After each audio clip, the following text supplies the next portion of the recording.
we have to keep in mind that one of the major roles of a collector is to support new art production. In that sense, to me it was important to look at what is possible through collecting other than simply buying paintings and sculpture, which is the more traditional way of collecting. I'm Haro Cumbusyan. I was born in Istanbul, but went to the US to study and stayed there for a quite long time. I studied quite analytic subjects and then worked as a strategy consultant. Then I moved to London with my family and left the business world and started spending more time with art. My wife and I started collecting in the beginning of 2000s, and from the very beginning we focused on moving image, on mostly video at that time, because I felt close to that medium. I watched a lot of music videos when I was younger, but also we realized that the technology was enabling the production as well as the viewing experience of that medium. I was also thinking that if you want to learn about something, you have to make a commitment, and collecting was that kind of commitment. For us, it required resources that we would have to allocate to that, one of them being time. Our journey with art had started earlier when we were in New York, and we were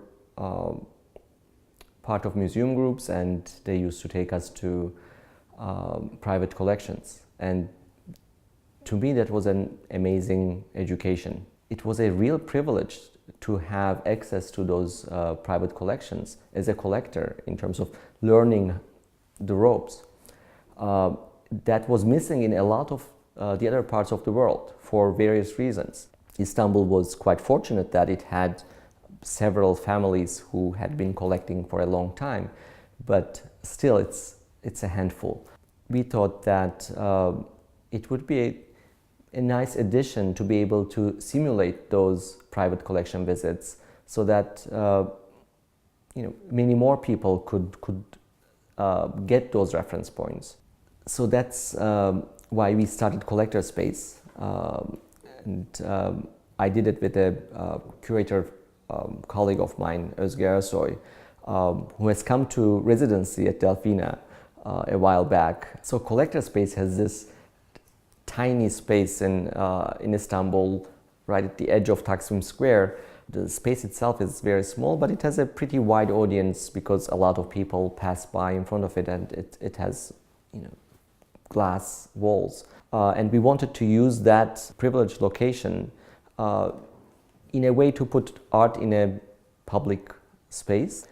We did this pretty compact program where we invited collectors from all over the world, and we tried to present as many different collecting practices as we could find. Even try to critically review a collection, which we didn't know how to do, but we started commissioning texts by independent writers to go and look at the collection and see how we can give feedback to the collector, and also tell a wider audience what has been done with that collection. So Collector Space is at a transition point. Ideally, we would like to change Collector Space into something that we might call producer space, and allow more people to get engaged in supporting projects. And that's why I'm here. That's why I'm in Delfina, to think about it, to talk to people about this concept and get their feedback, so that we can maybe frame it in a way that is possible to implement. Hopefully by the end of this week, by the end of my residency here, we will have a framework.